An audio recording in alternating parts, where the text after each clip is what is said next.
प्रादेशिक समाचार आप आकाशवाणी पटना से सुन रहे हैं। नदियों के जलस्तर में कमी आने के बावजूद प्रदेश में बाढ़ की स्थिति में कोई सुधार नहीं हुआ है। आपदा प्रबंधन विभाग के अनुसार 16 जिलों के 126 प्रखंडों की 1260 पंचायतें बाढ़ से प्रभावित हैं। 75 लाख से अधिक की आबादी बाढ़ की चपेट में है। प्रभावित क्षेत्रों से 5 लाख से अधिक लोगों को अब तक सुरक्षित स्थानों पर पहुंचाया जा चुका है। एनडीआरएफ और एसडीआरएफ की 33 कंपनियां लगातार राहत और बचाव कार्य में जुटी हैं। बाढ़ग्रस्त इलाकों में 7 राहत शिविर और 1204 सामुदायिक रसोई घरों का संचालन किया जा रहा है। दरभंगा से हमारे संवाददाता ने बताया है कि बाढ़ का पानी धीरे धीरे घट रहा है, लेकिन स्थिति में कोई बहुत अंतर नहीं आया है। दरभंगा जिले में बाढ़ का पानी उतरना तो शुरू हो गया है, किंतु समस्या जस की तस बनी हुई है। 17-18 दिनों से पानी के जमे रहने से घरों का क्षतिग्रस्त होना भी शुरू हो गया है। कई जगहों से कच्चे मकानों के गिरने की सूचना मिल रही है। दरभंगा शहर के दर्जनों मोहल्लों में अभी भी घुटनों से लेकर कमर भर पानी जमा हुआ है। ग्रामीण क्षेत्रों की हालत और अधिक खराब है। बहुत से गाँव ऐसे हैं जहाँ यातायात के लिए नाव ही सहारा रह गया है। समस्तीपुर से सड़क और रेल संपर्क भी एक पखवाड़े से अधिक से टूटा हुआ है। आकाशवाणी समाचार के लिए दरभंगा से मैं मणिकांत झा। मुजफ्फरपुर से हमारे संवाददाता ने खबर दी है कि स्थिति अभी भी सामान्य नहीं हुई है। फसलों को व्यापक क्षति हुई है। जिले के 13 प्रखंडों में फसल 90% बर्बाद हो चुका है। कई प्रखंडों का मुख्यालय से संपर्क मार्ग ध्वस्त हो चुका है। बांध, सड़क और सामुदायिक भवन में शरण लेने वाले लोग स्वच्छ पानी, ब्लीचिंग पाउडर और खाद्यान्न की मांग कर रहे हैं। पर्याप्त मात्रा में नहीं मिलने से लोगों में आक्रोश देखा जा रहा है। आकाशवाणी समाचार के लिए मुजफ्फरपुर से कौशल किशोर कौशिक। समस्तीपुर से हमारे संवाददाता ने बताया है कि बाढ़ से आम जनजीवन अस्त व्यस्त हो गया है। कोसी, कमला, करे, बागमती, बैती, नून और बूढ़ी गंडक नदी में उफान के कारण जिले के 7 प्रखंडों के 107 गांव प्रभावित हुए हैं। बाढ़ के कारण 15,000 हेक्टेयर से अधिक भूमि में लगी फसल नष्ट हो गई है। इधर समस्तीपुर शहर के न्यू कॉलोनी, धर्मपुर, काशीपुर और बीएड कॉलेज मोहल्ला बारिश के पानी में पूरी तरह जलमग्न हो गए हैं। जिला अधिकारी शशांक शुभंकर ने बताया कि बाढ़ प्रभावितों के बीच अब तक 15 करोड़ रुपए राशि का वितरण किया जा चुका है। आकाशवाणी समाचार के लिए समस्तीपुर से मैं कृष्ण कुमार।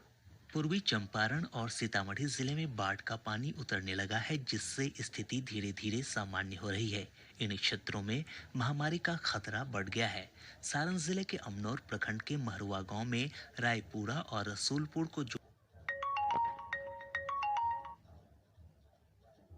वहीं जिले के तरैया में सड़कों से पानी उतरने लगा है। सरयू नदी के जलस्तर में गिरावट के बाद सिवान जिले के ग्यासपुर स्थित कैवियन में कटाव हो रहा है।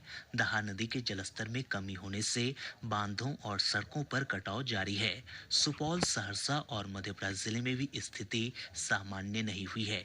खगड़िया से हमारे संवाददाता ने बताया है कि अलौली प्रखंड के बाढ़ प्रभावित क्षेत्रों में लोगों की सुविधा के लिए बोट एम्बुलेंस की शुरुआत की गई है। इस एम्बुलेंस में डॉक्टरों की टीम के साथ साथ जीवन रक्षक उपकरण भी उपलब्ध हैं। प्रदेश की अधिकांश नदियों के जलस्तर में कमी आई है। केंद्रीय जल आयोग से प्राप्त जानकारी के अनुसार गंडक, बूढ़ी गंडक, बागमती, कमला बलान, कोसी, महानंदा और अधवारा समूह की नदियों का जलस्तर तेजी से घट रहा है। हालांकि अब भी अधिकांश नदियां खतरे के निशान से ऊपर हैं। बूढ़ी गंडक नदी समस्तीपुर के रोसड़ा में अब भी खतरे के निशान से लगभग 3 मीटर ऊपर बनी हुई है। वहीं अधवारा समूह की नदियां दरभंगा के एकमी घाट में लाल निशान से लगभग 2 मीटर ऊपर है।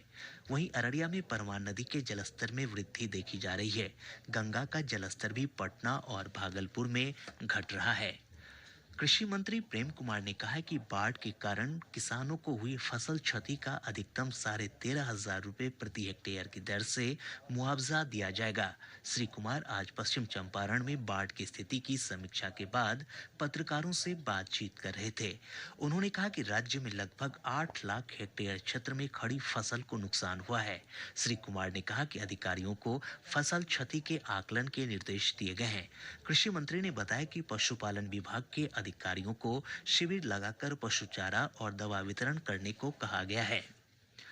मौसम विभाग ने अगले 24 घंटों के दौरान प्रदेश के अधिकतर हिस्सों में हल्की बारिश की संभावना जताई है। मौसम वैज्ञानिक अमित सिन्हा ने बताया कि इस दौरान एक दो जगहों पर भारी बारिश की संभावना है। आज मानसून की अक्षीय रेखा बिहार के डेहरी एवं धनबाद से होते हुए बंगाल की खाड़ी में जा रही है। उत्तर पूर्वी मध्य प्रदेश पर जो कम दबाव का क्षेत्र था वह कमजोर पड़ गया है। बिहार के पूर्वी हिस्सों के समतल पर नमी युक्त हवा का प्रवाह बंगाल की खाड़ी से बना हुआ है, जिसके कारण बिहार के अनेक स्थानों पर गरज वाले बादल के साथ हल्की से मध्यम दर्जे की वर्षा की संभावना है एवं एक दो स्थानों पर भारी वर्षा का पूर्वानुमान है। आज सबसे अधिक अररिया के फारबिसगंज में 7 सेंटीमीटर बारिश दर्ज की गई। कटिहार के पुलिस अधीक्षक विकास कुमार ने बलिया बेलोन थानाध्यक्ष समेत 10 अवर निरीक्षकों का स्थानांतरण कर दिया है। खगड़िया जिले के पसराहा थाना क्षेत्र अंतर्गत सपहा ढाला के पास सड़क दुर्घटना में 12 लोग घायल हो गए हैं। इनमें से 2 की स्थिति गंभीर बताई जाती है। शेखपुरा जिले में उत्पाद विभाग की टीम ने अलग अलग स्थानों पर छापेमारी कर शराब के साथ 2 तस्करों को गिरफ्तार किया है। सीतामढ़ी जिले को धूम्रपान मुक्त जिला घोषित किया गया है। अब जिले में बिना आदेश के बीड़ी और सिगरेट का क्रय विक्रय अपराध होगा। और अब अंत में मुख्य समाचार एक बार फिर। प्रधानमंत्री नरेंद्र मोदी ने मुख्यमंत्री नीतीश कुमार समेत 10 राज्यों के मुख्यमंत्रियों के साथ कोरोना संक्रमण की स्थिति की समीक्षा की। श्री मोदी ने बिहार में जांच बढ़ाने पर दिया जोर। प्रदेश में कोविड-19 के रिकॉर्ड 4071 नए मामलों की पुष्टि। संक्रमितों की संख्या बढ़कर 86,812 हुई।